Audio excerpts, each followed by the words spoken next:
there's another aspect to this whole program. I'm talking me, Richard Doty. I'm not talking about anybody else. I didn't ever strong-arm anyone, threaten anyone, pull a gun on anyone, although I carried a gun, threatening with crimes or threatening them to kill them or their families because they wouldn't cooperate. Never, ever happened. Now, did it happen within the intelligence community? Do I know cases where it happened? Absolutely. It wasn't me. I never did it. You talk about the Men in Black. There was a section in Washington, D.C., headed by a person I knew very well that did the dirty tricks. Tonight on My Alien Life, I am joined by Richard Doty. Mr. Doty is a retired special agent who worked for the United States Air Force Office of Special Investigation. Thank you for listening to the second hour of this 2-hour special report. I am Cameron Brower. That and more coming right up. My Alien Life is recorded live from atop the Northern Rocky Mountains and is available on Spotify, Stitcher, iTunes, and everywhere fine podcasts are found. My website is at www.myalienlifepodcast.com. There you will find my email address, all previously recorded shows, and more. I am Cameron Brower. This is My Alien Life, and the podcast starts right now. My Alien Life Podcast.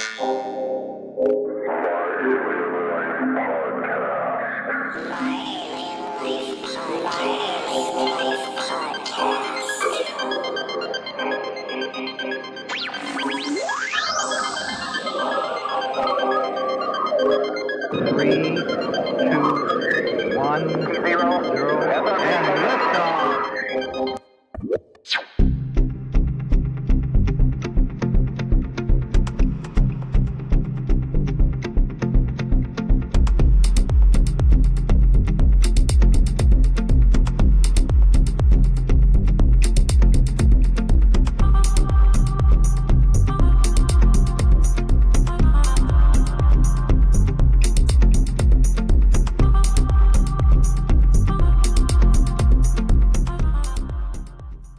I went and reported it. I sent a message up, an immediate message all the way up the chain of command, and they told me they'll take care of it. And that was the last I heard from Senator Schmidt.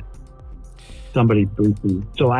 Somebody probably up there does brief him, but I don't know who it would be. Was this twofold? Were you throwing people off the UFO alien trail while blaming sightings of legitimate experimental aircraft on UFOs? Yep, absolutely. How would you even keep track of that? I mean, that's amazing to me because, I mean, you're literally living two different lives at the same time. Well, you know, I don't want to take all the credit for it. I don't want to take all the credit for it, but it was a very, very, very strictly controlled program. And when I set up a report, an initial report up, I wouldn't do anything. And now, if there was information I was still gathering, I could collect it. I could collect it, witnesses or other information. I could still collect it, but I couldn't do any offensive. I could only be reactive until the plan comes down from DIA or the Air Force. That gave me specific instructions on what to do and what not to do.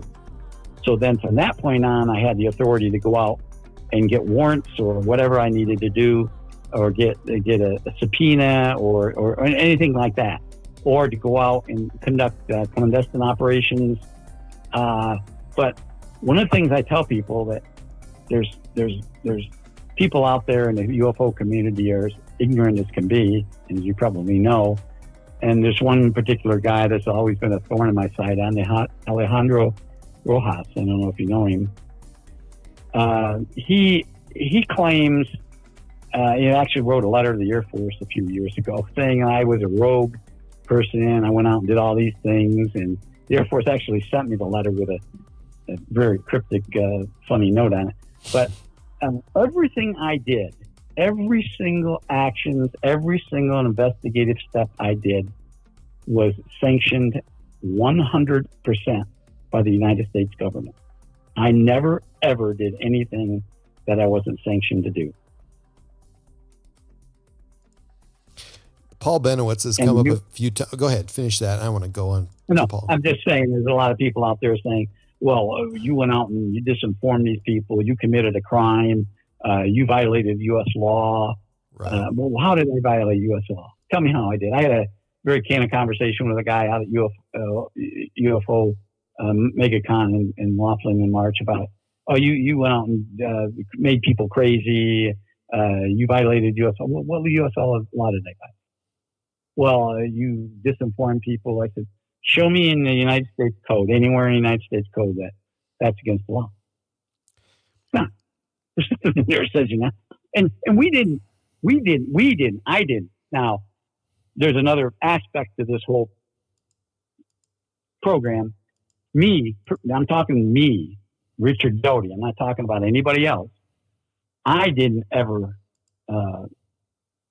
strong arm anyone, threaten anyone, pull a gun on anyone, although I carried a gun, threatening with crimes or threatening them to kill them or their families because they wouldn't cooperate. Never, ever happened. Now, did it happen within the intelligence community? Do I know cases where it happened? Absolutely. Wasn't me. I never did it. You talk about the Men in Black. There was a section in Washington, D.C., headed by a person I knew very well that did the dirty tricks. Now, if we were dealing with somebody that was obstinate or was totally uncooperative with us, we just leave them. You can do whatever you want to, sir or ma'am. And we come back and we report it up to headquarters. Now, 2 weeks later, some other team from Washington came down and convinced them otherwise. It wasn't me. It wasn't us. It was somebody else that did that.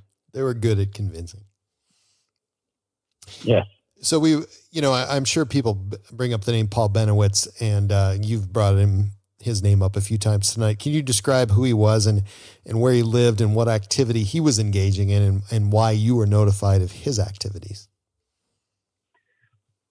Paul Bennewitz owned a company called Thunder Scientific, which was right outside the north gate of Kirtland Air Force Base. He had a classified government contract. He made humidity sensors and other components and devices for submarines and for space vehicles, satellites, and I think even the space shuttle. Different types of temperature sensors and humidity and things like that. He reported he had seen some objects flying over Kirtland. He also lived in the Four Hills area of Albuquerque, which bordered the northeast corner of Kirtland Air Force Base. He was within a mile of Manzano storage area. That was the largest nuclear weapon storage area in the free world. And you can imagine it was highly, there's high security.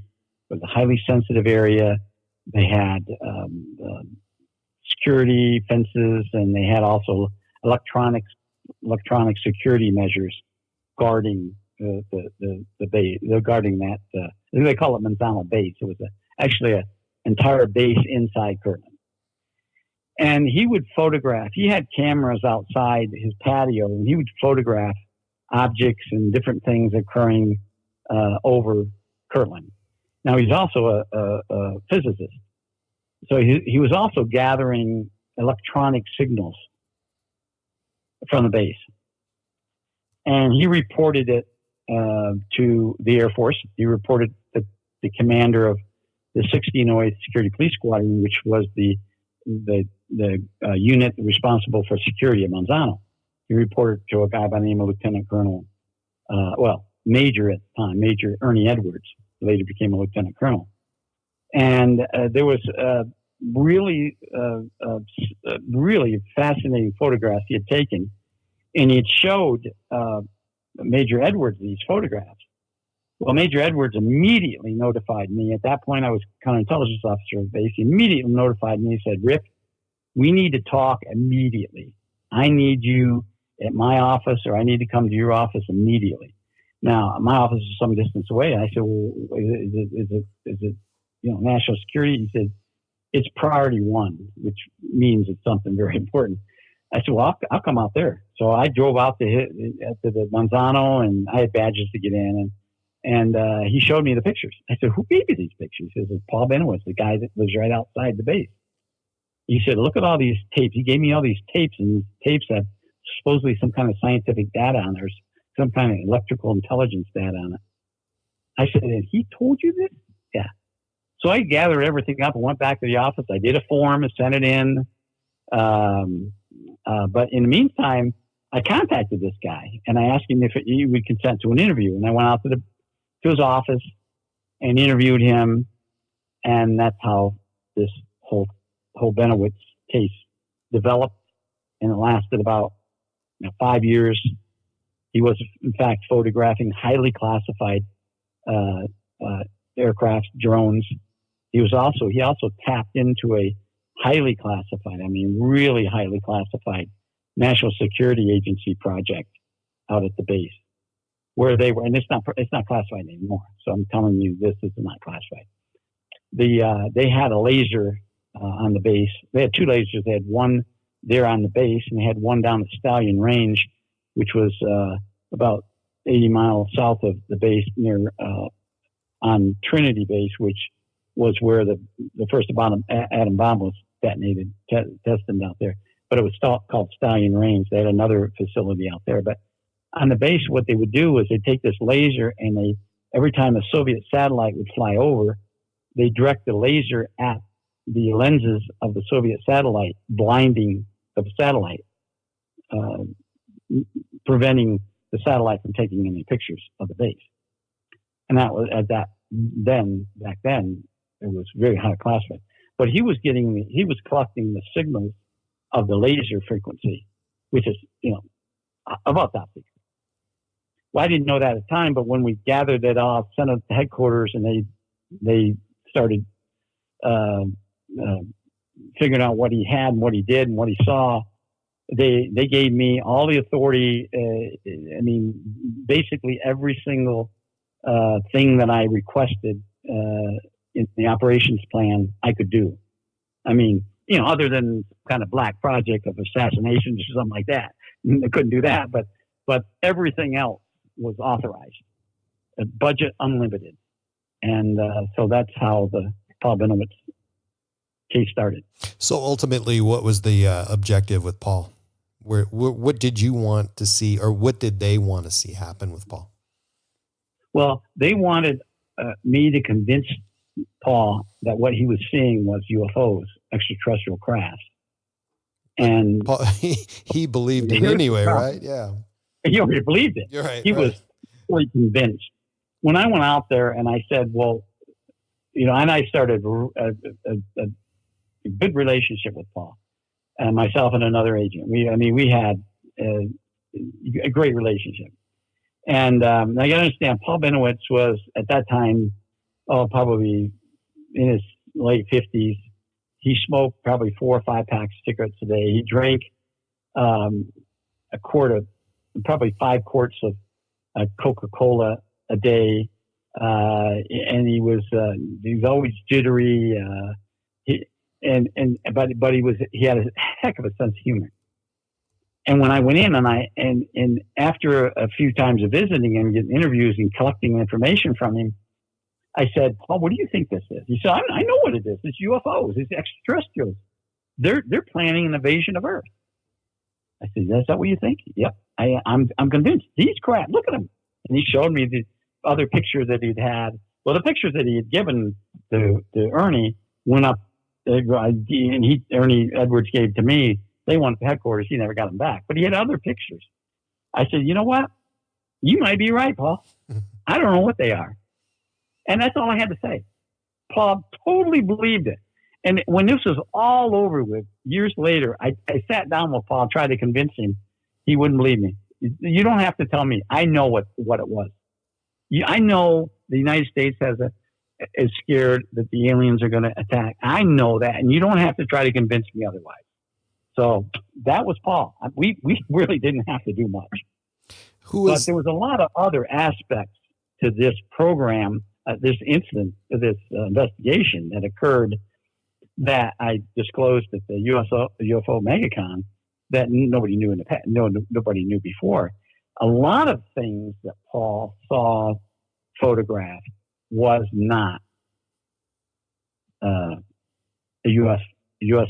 Military drone or classified.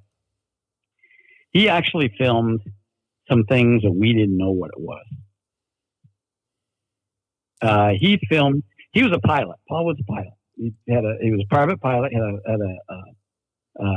had his own plane, a Cessna 180, and he would fly all over. He would fly up to Archuleta Peak, up Dulce and back, take pictures.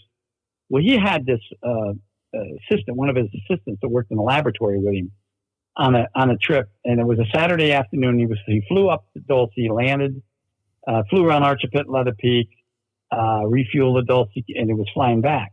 And it was right around Springer, New Mexico, when this huge craft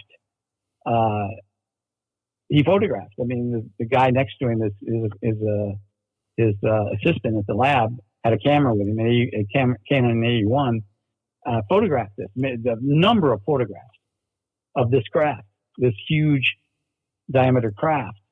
And this was probably a year or two into the investigation.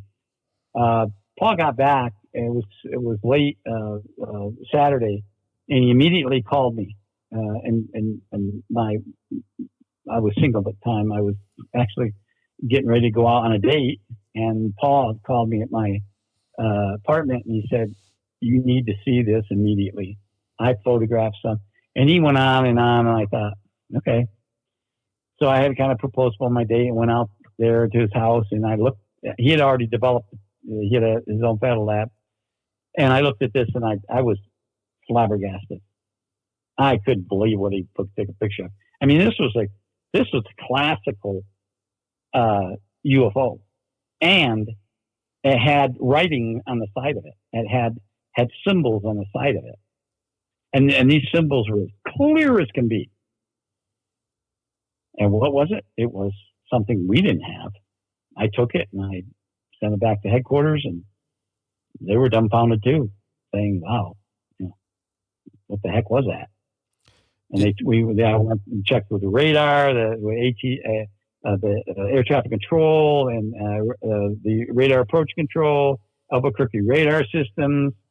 They didn't have it on there. They never picked up a signature from that craft at that particular time, about 2:00 in the afternoon on that Saturday. They never.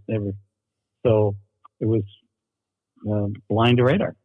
Did Paul ever catch on to what your objective was and how you were relating to him? And did he ever approach you about that? He knew what I was trying to tell him years later, but he was 100% cooperative.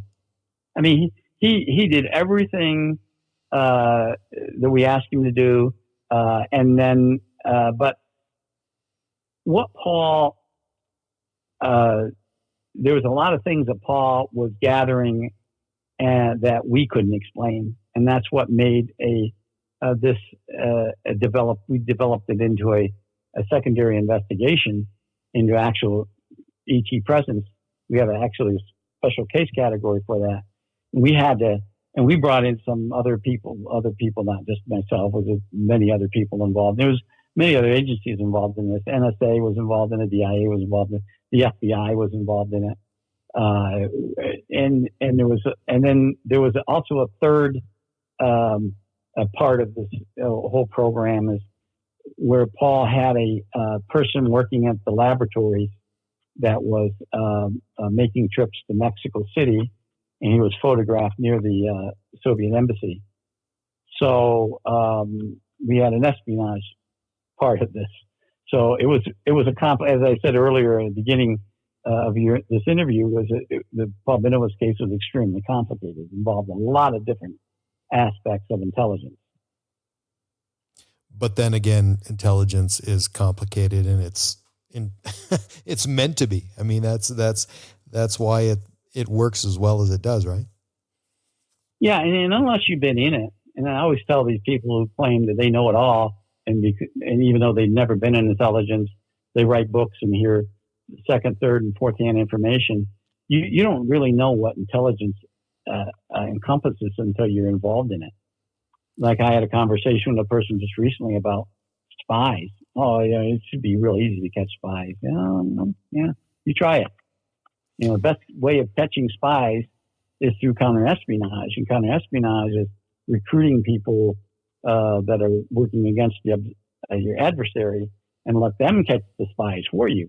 They're gonna be so trusted if they're good agents, they can be so trusted with your adversary that their adversary is gonna introduce those spies that they're working, and so that's how you catch a spy, through counterespionage.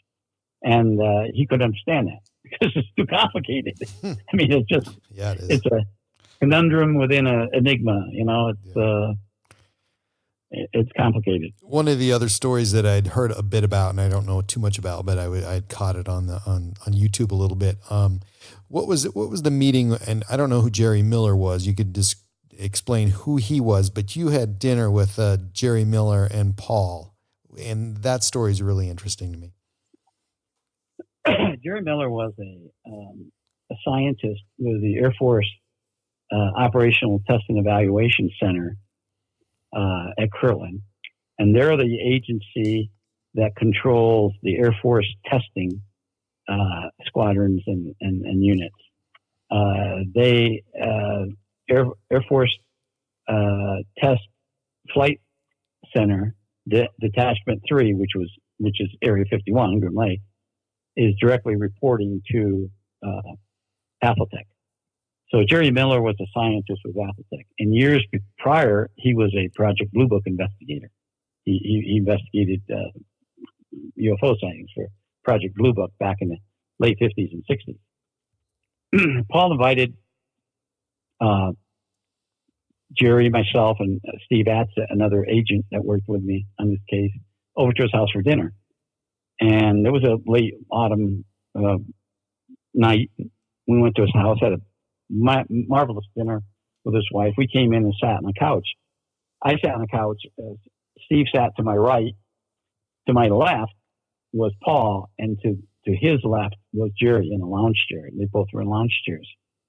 And we were talking, casually talking about different things. His wife had brought in some brandy, but I declined the brandy, but the others were drinking some brandy. And all of a sudden I noticed this bright light on the bottom. I'm looking at a wall in front of me.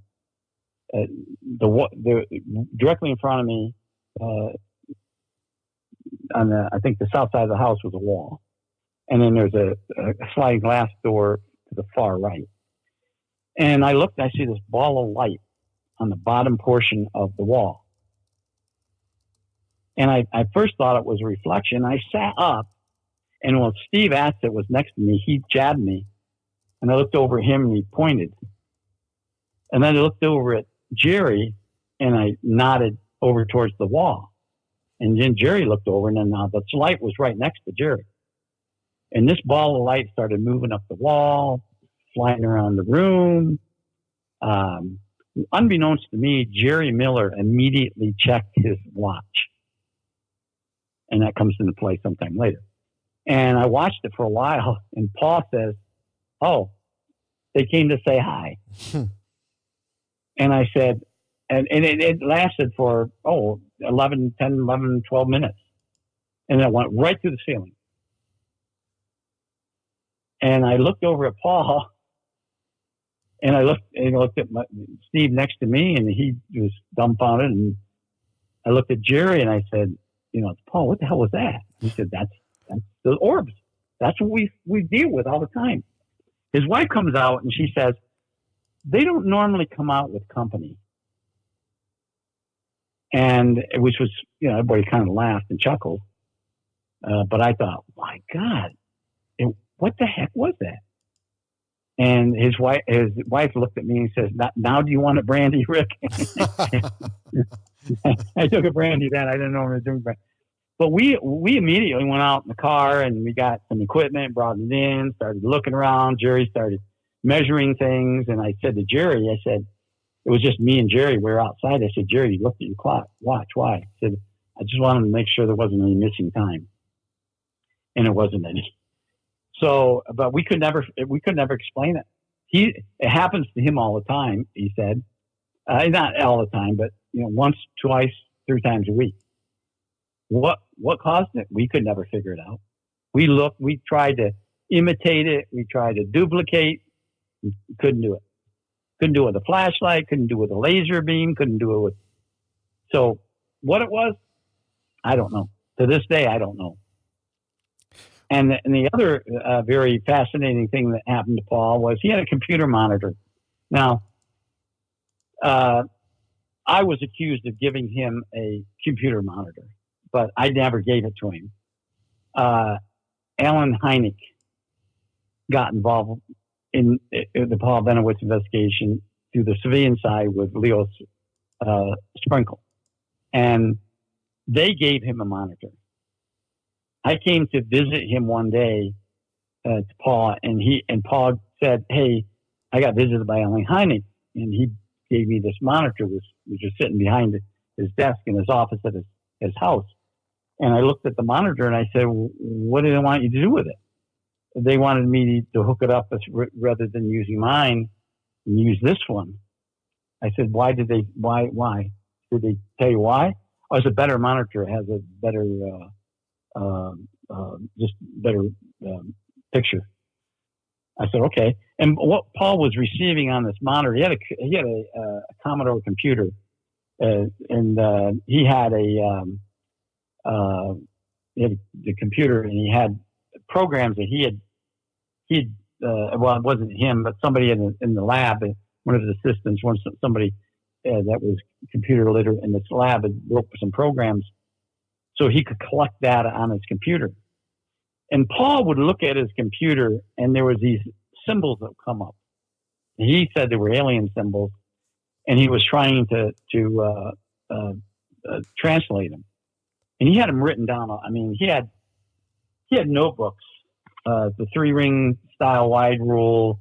He had the legal pads, just full of these symbols. I mean, literally hundreds of these notebooks that he would copy these symbols down.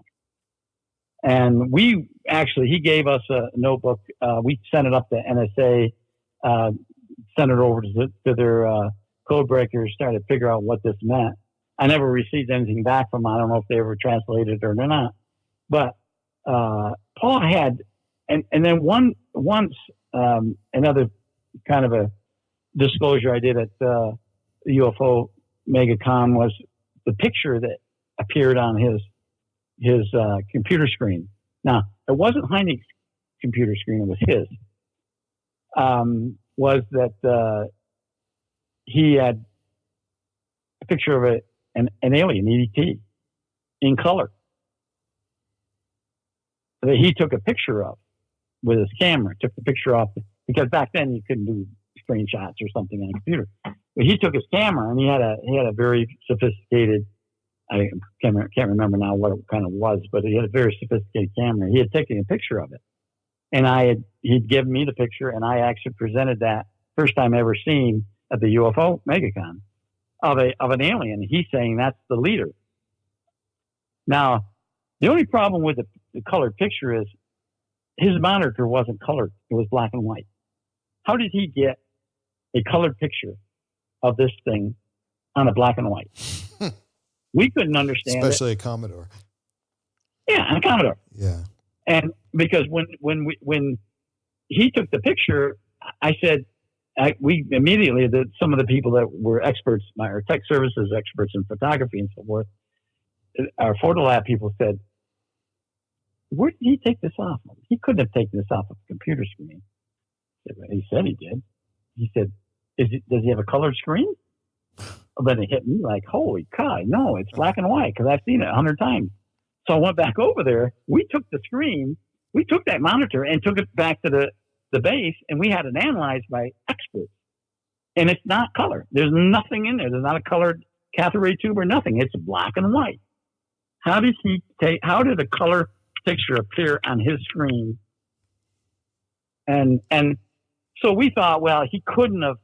The other explanation was, even though the first picture was of it, I mean, you could see the screen, the monitor. You could see the monitor. It didn't take it off another picture on the wall or something. And then the second one was a close-up. We thought maybe he taped it. I said, Paul, can you get this picture back up some way? He said, I've been trying to communicate with this creature. And I'm trying to get him to come back and talk to me. So he called me at 2:30 in the morning. He calls my apartment. He tells me what it was. I get it. I jump in my OSI vehicle. I drive out there as fast as I can. I get there, and I called another agent, a technical agent, Steve Fleming, another Steve, but he was the photographic expert. We get out there, and it was still there on the screen. We took pictures, and then Steve says, "I want to take it apart. I want to take your screen monitor apart," and he did it right there. He turned it off and took it apart. It wasn't Steve thought it was a projected image from inside, that somebody put something in there that had projected the image. Like somebody put a photograph in there, put a light behind it, and projected against the screen. And Steve Flynn was thoroughly convinced that that's what it was.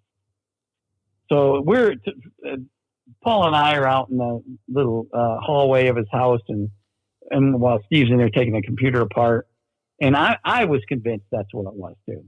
And I was trying to soften Paul up that, maybe, somebody got in and did something to you. He said, no, but nobody ever got in here. This is a secure room. And then Paul looked at me. He said, I know what he's thinking. I know what he's going to do, but he's not going to find it in there. I said, what's he going to do? He thinks I projected that. That's not possible. So after, 45 minutes or however long it took Steve to take it apart, I walked in and I said, well, what do you think? He said, I was wrong. I don't know where it is. It's not projected. I don't know how you got it on there. And Paul says, now if you want to, but Paul got a little upset. He kind of cussed and said, you don't believe me. He said a few cuss words. I'll tell you how it happened. So we said, Paul, I don't want you to get upset. Sorry. We just have to make sure we touch every single base. And he said, and he has this antenna that we had missed because we had thoroughly examined everything in his office. But there was an antenna coming out of that monitor that he had made. I'm not an electrician, but an electronics person, but some kind of adapter that went into the back. There was an antenna that went up on his roof, and he had this really strange looking antenna that he had built. And he said, that's where it came from. Wow.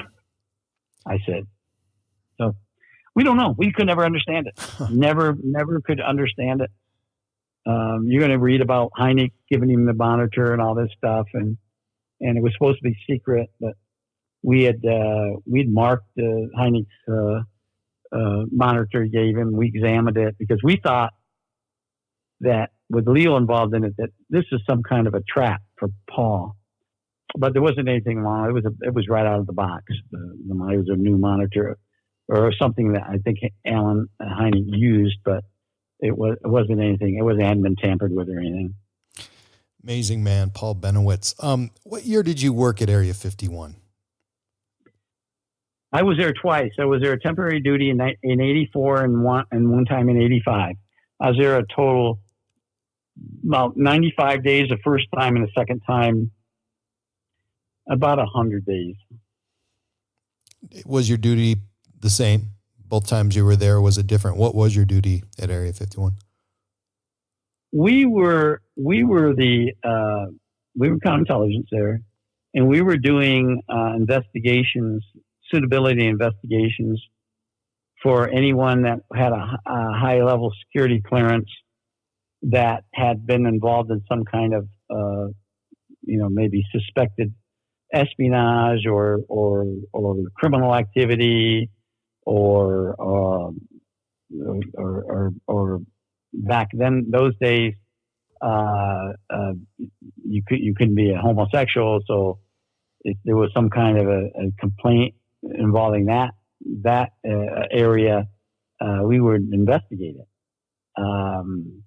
And we were, myself, there was 4 of us that went out there. The agents that were assigned out there had one was sick, one went someplace, and anyways, we had to backfill their spot.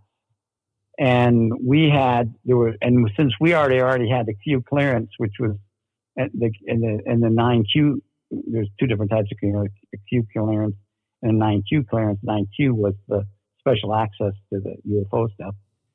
We were briefed into a number of programs out there, and we also investigated some very, very strange occurrences that occurred. One particular case involving a device that was planted right next to the perimeter by obviously a Soviet spy, and because it was Russian-made equipment that was collecting electronics data, and we actually found it, turned it over. The FBI got involved in it, trying to trace who did it, and that was a long investigation. And we also was involved in some other things that was probably still classified today. I've talked to a couple other employees, TD Barnes and another one. They had good memories and good experiences at Area 51. What was your time like there? I had good memories. We had very good people working out there, very dedicated employees. For the most part, the ones that the few, very, very, very few that we investigated were, got in trouble over one thing or another. The Bob Lazar, of course, I was there well before Bob Lazar, but I learned of a very highly classified location that Lazar talks about, but I knew it of a different classification or a different name. It was the S2 complex. S4 was underground, and I never had access to S4, so I never was there. I never went down underground, so I can't say what he saw I can't verify what he saw. I know the facilities existed. In fact, during the time I was there the first time I was there in 84, they were drilling a tunnel from one point to another point. A team from actually a private drilling company that was working over at the Nevada test site, which is not far away. They would drill holes and do the atomic tests on the ground. They came over and drilled caves. I said holes, I meant caves, that they were expanding the S4 complex. But like I said, I never had access to the S4, so I never went in to S4. I never had access down there. S2 was the opening, the covert opening area where if you go in, and I described it during the conference, and there were several others that knew about this that said, I was absolutely right. I also had the badges I had 2 badges I used out there that I still had access to, took pictures of that proved that I was actually worked out there. But the entrance into the complex, S2 complex, was exactly as you would enter. But the elevators, the large elevators where you would go down to different layers, levels, was under the S2 complex. And like I said, I never had access. I never had a clearance for that. So I never went down there. So what kind of security gets you in and out of Area 51 back in 1981? What was that like, and how restricted was it? And obviously they kept you in, and when you needed to get out, they let you out. What was that like? What was that procedure? Well, you had the Air Force, you had DIA, you had CIA, you had NSA, and then you had the military units that guarded it. The security, the cantonment area security was done by Det 3, Security Police Squadron out of Nellis Air Force Base. The outer perimeter was done by Wackenhut back in those days.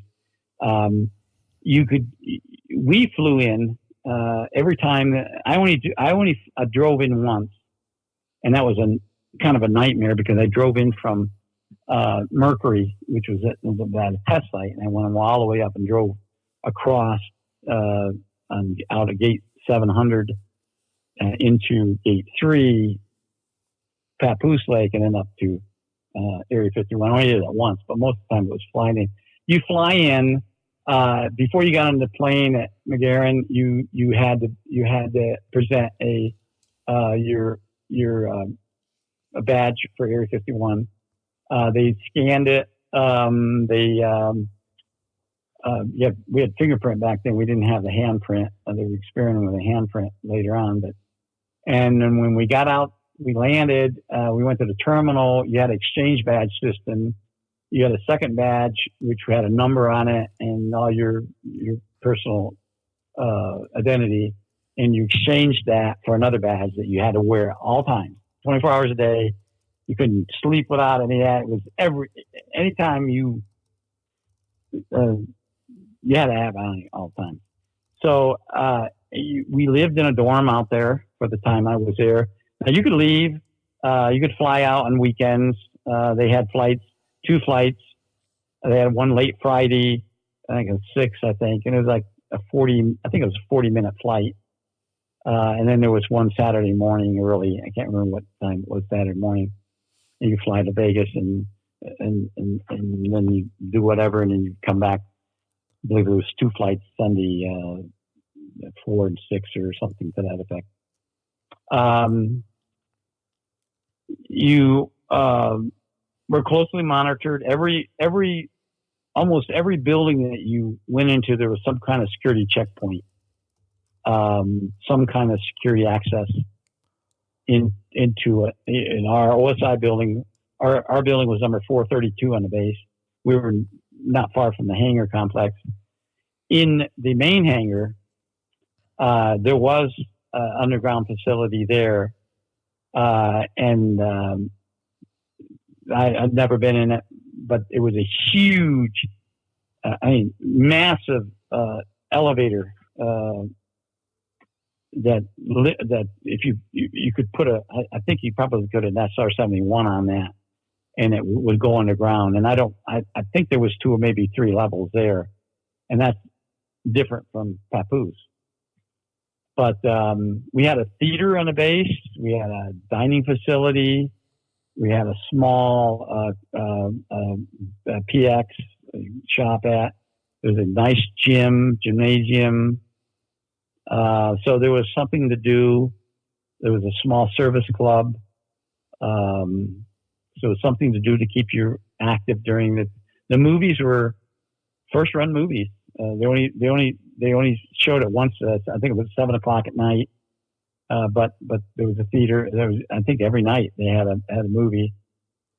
And so the dormitories were somewhat like there was different style dorms, but we were in a bachelor officer quarters that was like a little studio apartment. You had a little kitchenette and a little dining room, and then the bedroom was separate. So that's what I remember of Area 51. Was higher or advanced technology a common sight at Area 51? I mean, were you seeing that out in the open? No. You would see if they were transporting something from one point to another, it would be in a closed trailer, had a tarp over it. But you didn't see the alien crafts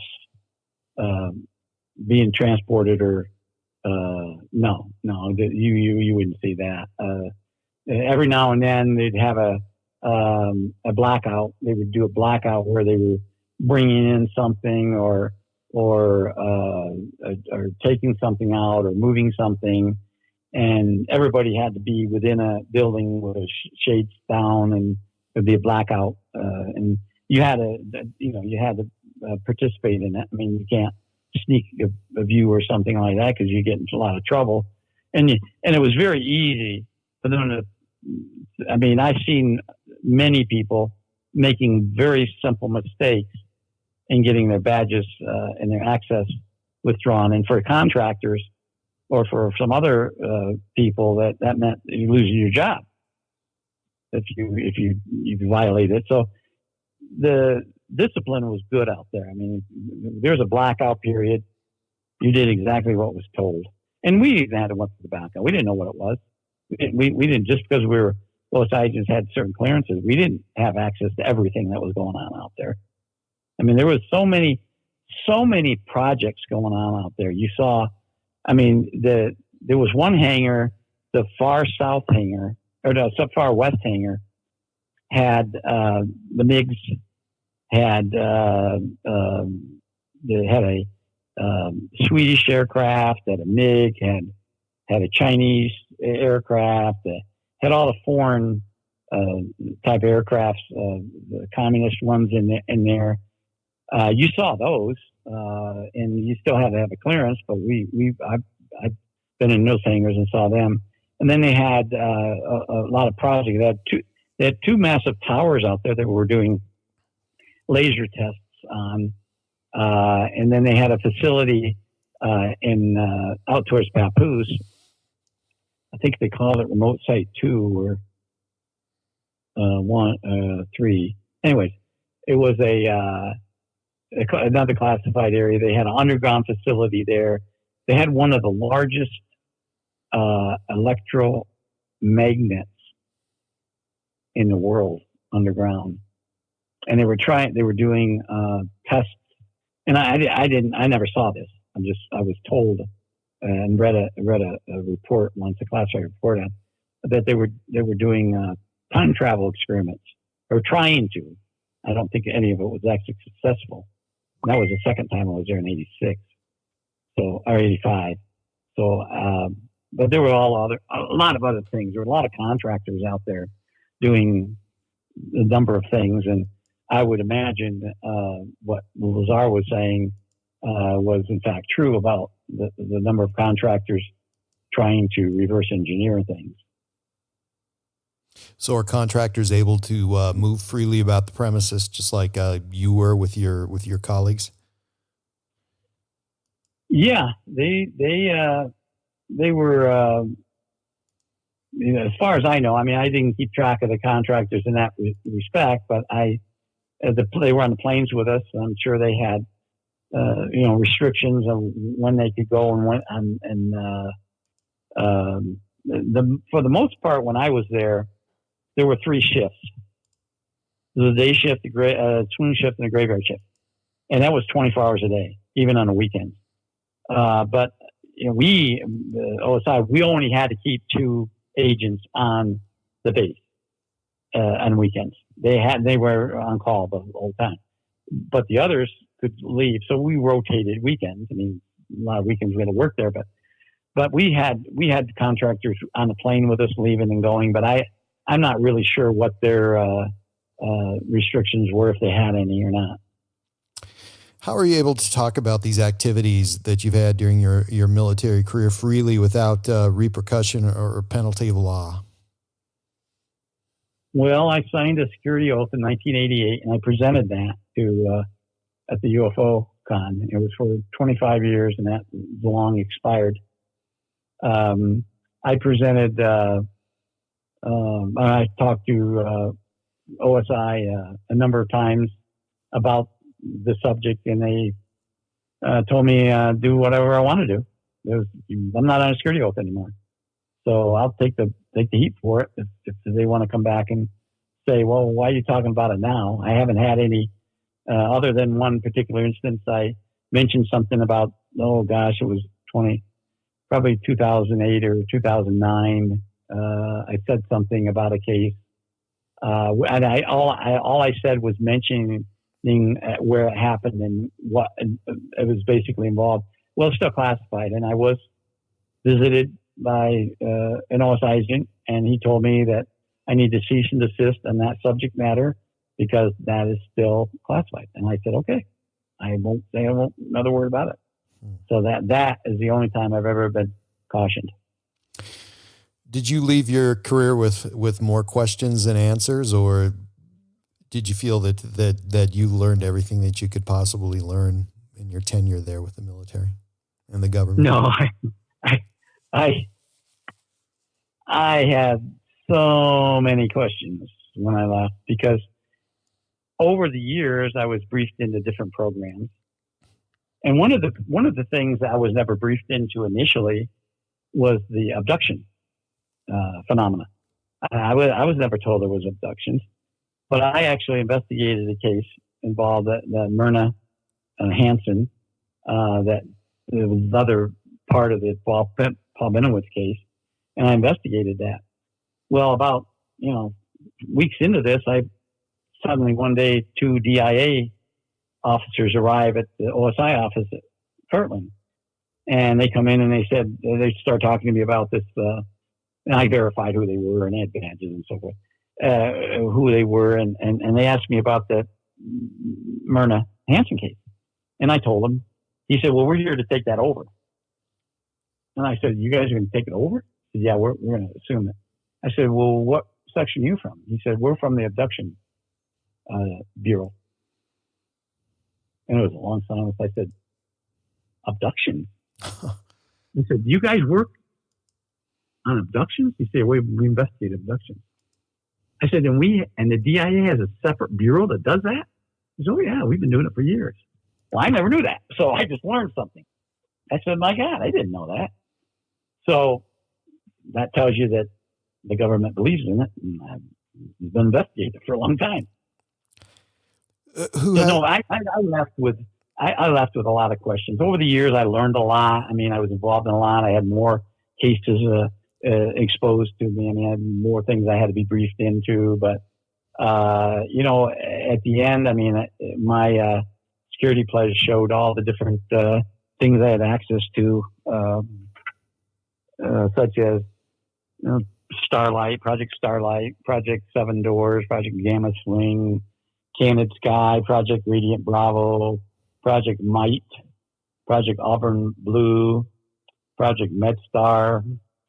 That's just to name a few. So, and so I had a lot of access. But when I retired, I thought, or when I left OSI, I thought there's a lot more to this.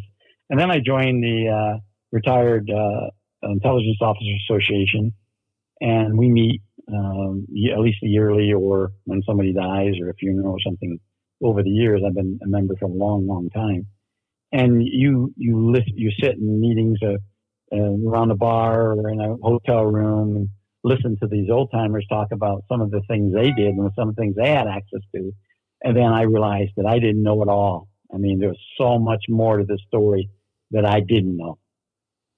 Absolutely amazing. Who has it right in the UFO community? If you were to throw some names out there of UFO experiencers or researchers, who has it right? Linda Howell, I think, is the best UFO researcher. And of course, I had a case against her years ago. She has, and the reason she does is such a good investigator, is she has some extraordinary sources, real sources of people who have had real access. And I know there's some things that have occurred that people don't believe. She'll bring something up that is unbelievable. And it can't be true. I know she made that up, but in fact, it's real. I mean, there's a lot of the things that she's bringing up, and a lot of things I didn't know about. But some of the things I did know about, I realize that she has good sources. But then there's some people out there that are, there's, I don't follow that group. I'm not an expert in the UFO community. I stay away from it because there's so many people in there I distrust. There's so many people in there that are absolute, total phonies, that they make up their stories, they make up their sources. So I don't want to particularly single out any particular one, but there's very few out there that really get the story straight. My guest has been Rick Doty, and if you don't know Mr. Doty, Google his name and you'll be quickly overwhelmed. Mr. Doty, I'm giving you the final word tonight. What do you want people to remember you by, and what experiences do you want to be remembered by? Well, I became a Air Force OSI special agent in 78. I served my country. I served the Air Force. I served the Air Force OSI admirably. I've gotten several awards for what I did. I've never been punished for what I did or what I didn't do. Everything I did during my career was entirely sanctioned by the government. And I think only common sense would dictate that, because if I hadn't been sanctioned for all the things I did over the years, I'd probably still be I'd be a prisoner in Leavenworth or some other place. But obviously that's not the case.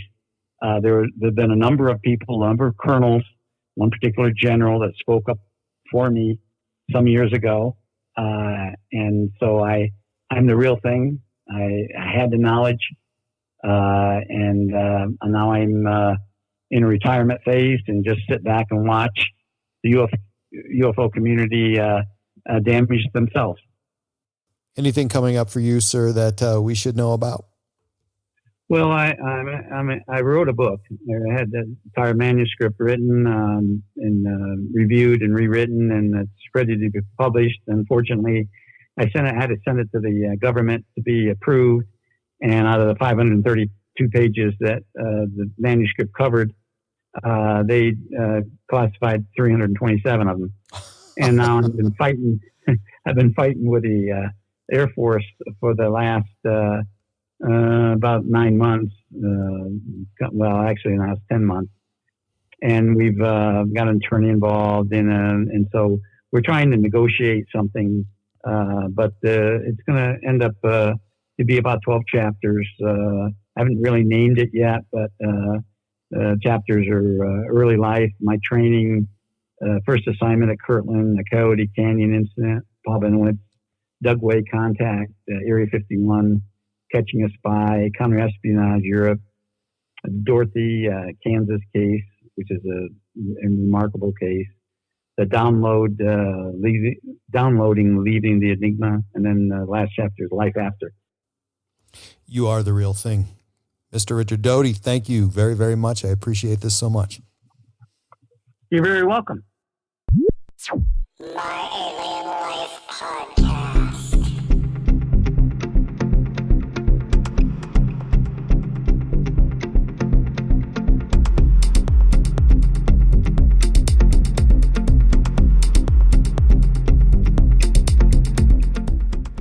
You can find my website at www.myalienlifepodcast.com, and please subscribe to my latest downloads at iTunes, Spotify, Stitcher, and at podbean.com. And please follow me and like me on Facebook and Twitter.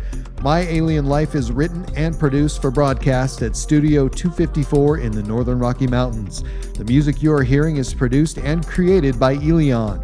You can find all Elion's work online at Heart Dance Records.